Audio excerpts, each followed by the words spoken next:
Nossa meditação e exposição da Palavra de Deus hoje está baseada no capítulo 2 do livro de Levítico, o livro que Deus, através de Moisés, deu as instruções sobre como deveria funcionar a liturgia, o ritual do culto e do sacrifício no tabernáculo e futuramente no templo. E nosso tema principal hoje tem a ver aqui com os dízimos.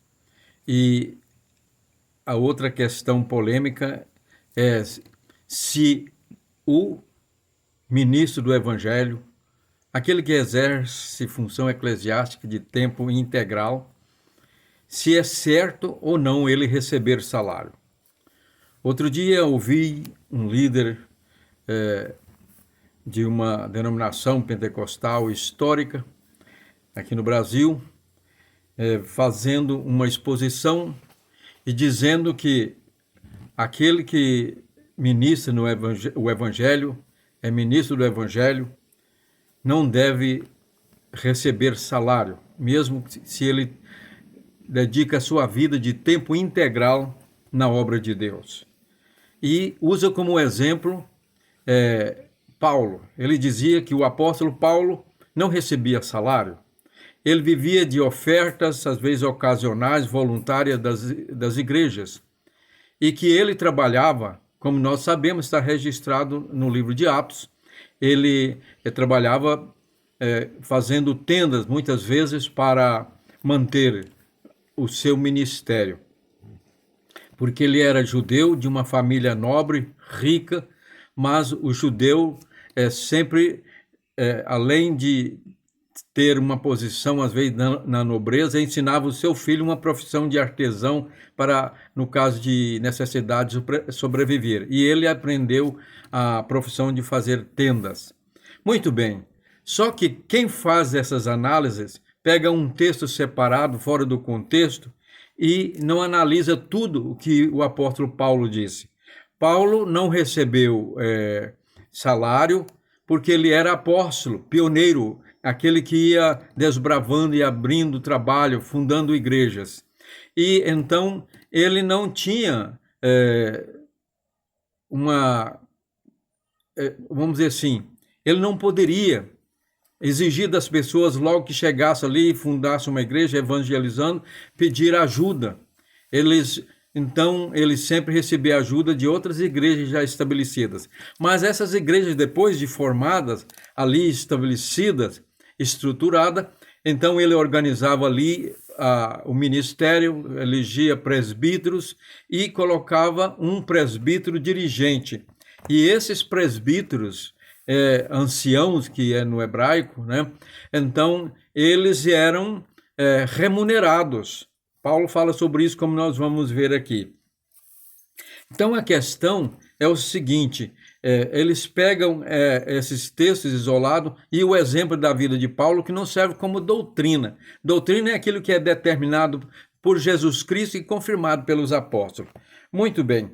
Então, Deus, quando separou o povo de Israel e depois estabeleceu ali, entregou o tabernáculo e o culto formal, ele separou a tribo de Levi para ser ministrante das atividades religiosas de Israel.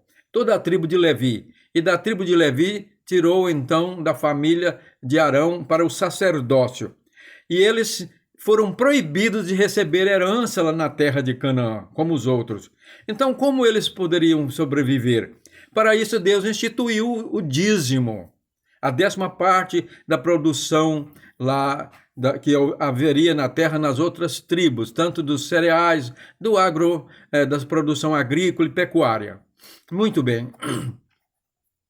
E era trazido para o local do templo, e esse dízimo era, então, destinado a sustentar, primeiramente, os levitas, sacerdotes e os levitas auxiliares do culto, e depois era aplicado também para a manutenção da obra de Deus, do templo, do tabernáculo, e para ajudar na assistência social, ajudando os pobres, as viúvas e estrangeiros. E, como eu disse, esse líder falou que o dízimo é só para essa finalidade, mas esquece, não citou que do dízimo, em primeiro lugar, era para a manutenção daqueles que foram separados da tribo de Levi para o exercício de tempo integral na obra do Senhor. Porque os levitas, eles tinham as seguintes funções. Primeiro, no trabalho, no serviço do templo, auxiliando os sacerdotes e ali no culto. E também eles tinham uma função de ser o magistério em Israel. Deus escolheu 6 cidades onde colocou as tribos, dividiu ali a tribo de Levi, e esses que viviam nessa cidade chamada de refúgio tinham a finalidade, primeiramente, de ensinar, eram os magistérios, os professores que ensinaram o povo, as crianças a ler e escrever a língua hebraica e ensinar as escrituras. Eles eram os mestres, os professores, os docentes. E a outra função dos levitas era a magistratura. Ali também, como eles conheciam a lei, eles iam julgar os casos relacionados com as demandas jurídicas do povo de Israel. Então, essas 3 funções, vindo agora onde terminei. Então, tinha a função jurídica, tinha a função docente e a função, então, sacerdotal, ministrar no tabernáculo. E para viver ali, Deus, então, deu essa ordenança. E é interessante que dos dízimos que trazia das tribos para os levitas, então dos dízimos tirava 10% também, e era para os sacerdotes. Os sacerdotes que ministravam no templo, eles ali tinham parte na comida, porque os sacrifícios eram feitos sacrifícios de animais, né? Tinha o sacrifício holocausto pelo pecado, aqueles que o sacerdote não podia comer dele. Mas havia os sacrifícios pacíficos, em que parte do animal, como o quarto dianteiro, ali da ovelha, do boi, do cabrito, da cabra, né, vamos dizer assim, do animal que fosse oferecido, era para o sacerdote. Então, alimentar com a sua família. E no dia a dia ali, na ministração do santuário, então, eles comiam o quê? Então, tinha as ofertas de manjares ou de cereais, os pães, que eram feitos de tipos diferentes, e então aqueles pães eram trazidos e colocados lá em cima da mesa, dentro do tabernáculo, e uma parte era queimada como oferta ao Senhor, de cheiro agradável, oferta de gratidão, de reconhecimento pelo Senhor, que Ele dá a chuva e todos os meios para a produção. Então, eles comiam no templo. E lá na sua família, parte daquele sacrifício era também dedicado para a família comer lá em casa. Muito bem. Agora, nós vamos para o Novo Testamento. Os que dizem que Paulo não tinha salário, que era proibido, é errado, no Novo Testamento não existe o dízimo. Muito bem, para ser honesto, não existe determinação, mandamento para a instituição, a validação do dízimo, como era no Velho Testamento ou Antigo Testamento. No Novo, não há nenhuma referência de mandamento, ordenança, nem de Jesus e nem dos apóstolos. Nós temos que ser honestos nisso aí, porque existem 2 extremos. Um é o que eu chamo de o terror de Malaquias. Então, pega aquele texto ali de Malaquias, destinado a Israel, ali ao povo judeu, e então faz dele um terror para amedrontar, convencer, as pessoas no Novo Testamento a dar o dízimo. O dízimo era uma instituição que já existia antes da lei. Nós encontramos, antes da lei, já existia o sacerdócio universal, e havia aqueles sacerdotes em certos lugares, como Melquisedeque, lá em Êxodo 14, versículo 18 a 20. Nós vamos encontrar, então, Abraão entregando o dízimo, que era, então, para a manutenção do serviço sagrado naquela época. Então, dos sacerdotes. Isso passou também para as nações pagãs. Muito bem. Então, esse dízimo depois foi, então, adotado, incorporado na lei de Moisés. Mas no Novo Testamento, ele não existe. Jesus fez referência ao dízimo, criticando a hipocrisia dos fariseus, que dizia, ai de vocês, escribas e fariseus hipócritas, né? Vocês dão o dízimo das plantas lá, do tempero lá da horta, da hortelã, e negligenciam os pontos mais importantes da lei, que é a lei, dos mandamentos de Deus, dos ensinamentos da palavra de Deus, que são a misericórdia, né? O perdão, a graça de Deus, essa capacidade de Deus que está mais preocupado com o perdão, o amor, a misericórdia do que com os sacrifícios. Muito bem. Ele disse, vocês deviam fazer isso, vocês devem. Então isso aí é uma sugestão, é opcional, não é mandamento. Porque quando é mandamento, o verbo vem no imperativo. Amai-vos uns aos outros, assim como eu vos amei. Isso é mandamento. Muito bem. Mas aí alguém vai dizer, o outro extremo é dizer, não, nós não precisamos entregar dízimo na igreja, isso é para enriquecer pastores e líderes.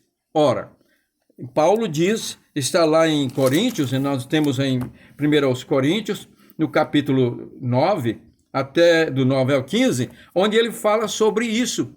Ele diz o seguinte, vocês não sabem que aqueles que ministravam lá no templo, no tabernáculo, alimentavam do tabernáculo, do altar, aliás, comiam do altar. Então, aí ele pega e cita uma própria citação de Jesus.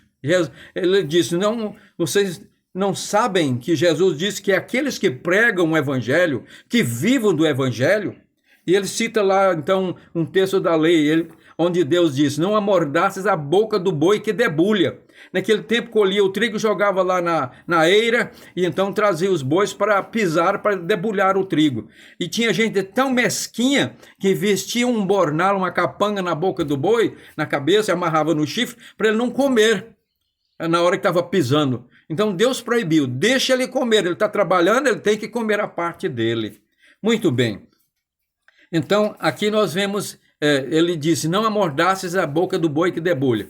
Será que é de animais que Deus está preocupado? Ele disse, não, isso é um princípio para nós. E Jesus também disse, aqueles que, como eu já disse, que pregam o evangelho, que vivam do evangelho. E Paulo, lá em 1 Timóteo, nós vamos encontrar ele ensinando, falando para a ordenança dos obreiros, ele diz que o presbítero que se fadiga na obra de Deus, que trabalha de tempo integral, o obreiro, então, ele deve ser digno de dobrados honorários, para ter o sustento da sua família. Assim como os sacerdotes levitas, que foram separados para tempo integral na obra de Deus lá, aqui no Novo Testamento, os que são separados também têm direito, como eles tinham de comer do altar e dos dízimos, têm o direito de comer, também de ter o sustento. Aí alguém diz, mas então, o dízimo não foi instituído. O que importa não é a forma, se é 10%, se é menos, se é mais, se é oferta. No Novo Testamento, o que Paulo recebeu de Jesus por revelação do Evangelho, como apóstolo, ele diz que cada um contribua segundo propôs no seu coração, de acordo com as suas posses, suas possibilidades. O que importa aqui não é o princípio da forma, mas é o princípio da gratidão a Deus. O dízimo era uma forma de gratidão, reconhecer a gratidão a Deus pelo o que dá, ele que dá 100% de tudo, a vida, as condições, a forma, os meios, a bênção para a nossa produção, para a nossa renda e riqueza. Então, será que ele não merece, pelo menos, em retorno de gratidão para sustentar a sua obra, o seu reino, 10%? Um arrendo de 10%, um arrendamento? Então, isso aí, Deus instituiu como forma, seja na oferta, aqui como no Novo Testamento, como uma forma de gratidão e combater a avareza. Porque aí está o princípio da avareza, do egoísmo, só pensa em si. Mas Deus quer que nós sejamos gratos e liberais. Muito bem, Mas alguém diz, mas então por que cobrar 10%? Então, é liberal. As igrejas, né? Não há, a não ser exceção, às vezes, de quem explora, mas as denominações, a minha igreja, por exemplo, não obriga. Mas para uma questão de ordem, para não ficar, às vezes, bagunça, determina-se o princípio dos 10%, que é o mínimo que nós podemos dar. E Deus, será que não merece mais? Então, deixe-me testemunhar. Eu não gosto de falar sobre isso, mas devido à situação, vou testemunhar. Nós, eu e minha esposa, contribuímos sempre com os dízimos e mais ainda, ajudamos em obra de missões e Deus nunca tem nos deixado faltar, aliás, tem multiplicado. Não fazemos isso para que Deus nos dê o retorno, mas há promessa, porque Jesus disse, mais feliz, mais bem-aventurado é quem dá do que quem recebe. E ele disse, dai e vos será dado, boa medida, recalcada, transbordante, sacudida se vos darão. Então, há o princípio da retribuição, dá uma lei normal das consequências da semeadura. Não fazemos isso para receber, mas Deus é fiel. Portanto, aí alguém diz, o obreiro não deve receber salário, a igreja não deve cobrar dízimo. A igreja não cobra, sugere. E aí, quem quer dar 10% dá, se dá menos é menos, o pastor não obriga e nem vai excluir ninguém. Se alguém faz isso, está errado, é explorador, né, em algum segmento religioso. Mas é digno, Jesus diz, digno Paulo diz também, falando sobre o que Jesus ensinou, que digno é o obreiro o seu salário. E Jesus disse, ele falou para Paulo em Revelação, aqueles que vivem do evangelho, que pregam o evangelho, que vivam do evangelho.